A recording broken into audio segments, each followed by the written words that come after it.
Good day. This is Dwayne from Minds at Play, and I'm here with a special guest, Susie Emery from South Australia University. Hi, Dwayne. How you doing? Pretty good, pretty good. We've known each other since January this year, since we've done some social media catch-ups. Tell us about your interactions with us so far. Yeah, so it's been really cool to get to know you and Minds at Play team.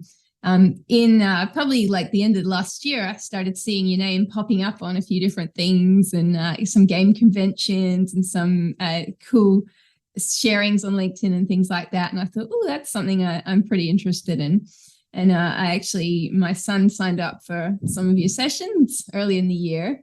And I was seeing kind of how he was developing from that and just thinking, oh, this is really cool. This is a really interesting space. And then obviously me and you connected on socials a bit more and thought, hey, this is something we should probably look into, formalizing, like looking into as a researcher and as an academic and seeing what we could do together in this space.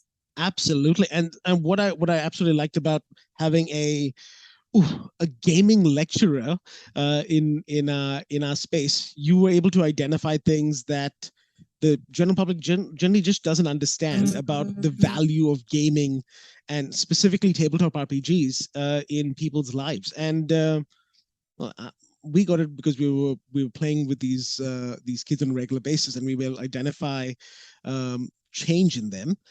But what are we doing professionally together? I'm happy for you to share.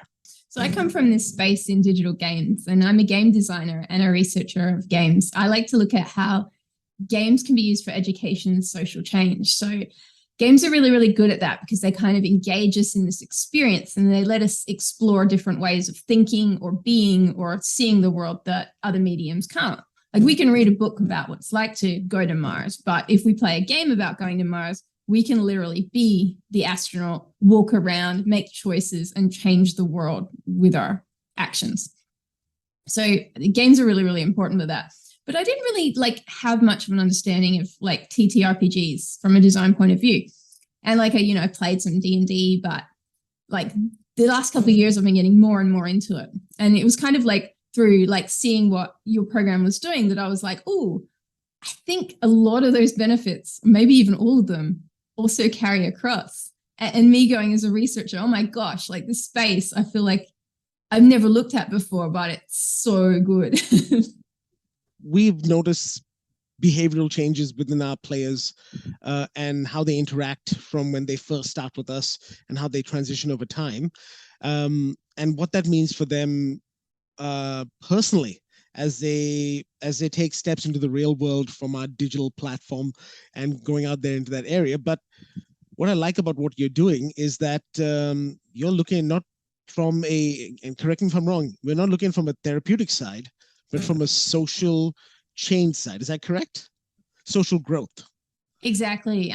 So I think that's another really, really cool thing about TTRPGs and games in general as well, is that a lot of traditional kind of therapeutic approaches, yours is very, very different. And in your approach is about that social growth and that social experience and trying new things, playing new roles, taking on new identities, but also learning about other people. So other people in your party and their choices and their experiences and kind of that really cool focus on that theory of mind stuff and what other people are thinking and what other people are doing, and just having those opportunities to experience that and to experiment with that in a safe space like the TTRPG that's guided and supported by your team.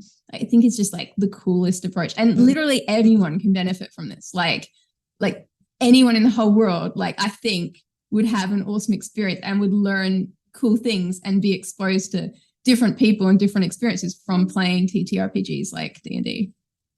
I've really been enjoying our interaction sessions about you are drilling down and asking these difficult questions about how we operate and what we do differently and why we do that differently. You want to talk us through roughly high level what's your process and when are we expecting to see something like this? Yeah, so we've got a pretty cool team at UniSA working on this, and obviously the awesome staff at Minds at Play for all your support. But essentially what we're looking at the moment is preparing some writing that looks at kind of the use of TTRPGs across the world. So they're used quite a lot in therapeutic senses and things like that, and just kind of the benefits of that and how they're being used. And then kind of taking that further and looking at the specific minds of play approach and seeing how what you're doing and what you're offering is working towards that social growth thing. So like, what's your special, unique thing? What's your herbs and spices? And how is that different than what everyone else is doing? And then, we're hoping to write something and publish that shortly. So you can share that with the rest of the world and everyone can see the great work that you're doing and the cool stuff that's coming out of it too. I like how in the mid 80s, this thing had a really bad stigma around playing role-playing games. And now there's a wide variety of the different type of tabletop RPGs, and we are constantly expanding our product line in this area. But I like the change it's bringing and how it assists not only people on the spectrum, but a wider audience. And I'm really looking forward to continuing delivering this work with you over the upcoming months. Any final thoughts? No, thanks so much for the opportunity. It's awesome to connect with you. And I can't wait to see what we do and how this partnership grows. Happy days. Thank you all. Bye. Thanks. Bye.